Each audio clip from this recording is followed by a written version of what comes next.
L'info écho avec Capital. On commence avec le chiffre du jour, 627 €. C'est le montant moyen que versera le fisc ce mardi 15 janvier à certains foyers français. Ceux qui bénéficient de crédits et de réductions d'impôts dits récurrents suite à l'emploi d'un salarié à domicile, d'un investissement locatif ou des donations par exemple. Cette avancée correspond à 60% du montant total des réductions d'impôts déclarées en 2018 au titre des dépenses 2017. Les 40% restants, quant à eux, arriveront en septembre. Cette mesure a été imaginée pour compenser le fait que le taux de prélèvement à la source ne tienne pas compte de ces ristournes. Sans cette avance, les 9 millions de foyers concernés auraient dû débourser trop d'impôts sur les 8 premiers mois de l'année. Retrouvez plus de détails sur capital.fr. Le coup de gueule est poussé contre Amazon. Un journaliste de M6 a révélé que 300 000 objets neufs en 3 mois ont été détruits dans l'un de ses entrepôts français. Au niveau national, le chiffre grimperait même à 3,2 millions, à en croire les estimations des élus CGT rapportées par Le Monde. En effet, Amazon stocke beaucoup de produits de ses partenaires pour garantir une livraison rapide à ses clients. Mais pour les invendus, Amazon ne propose que leur destruction ou leur stockage en attendant leur rapatriement.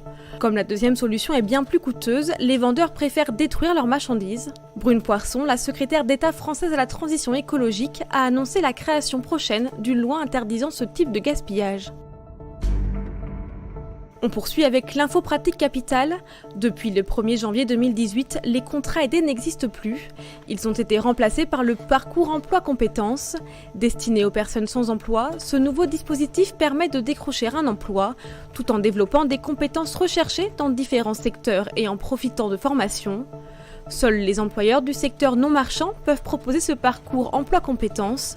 Si vous êtes intéressé, adressez-vous aux conseillers du service public de l'emploi qui vous orienteront. Rendez-vous sur capital.fr pour plus de détails.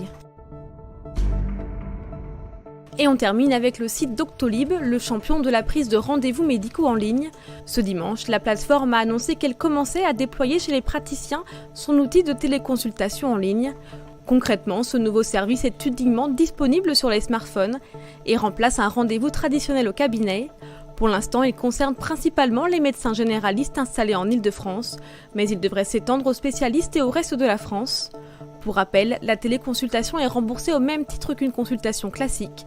Seuls les patients déjà suivis par un médecin traitant peuvent y prétendre. C'était l'info écho avec Capital.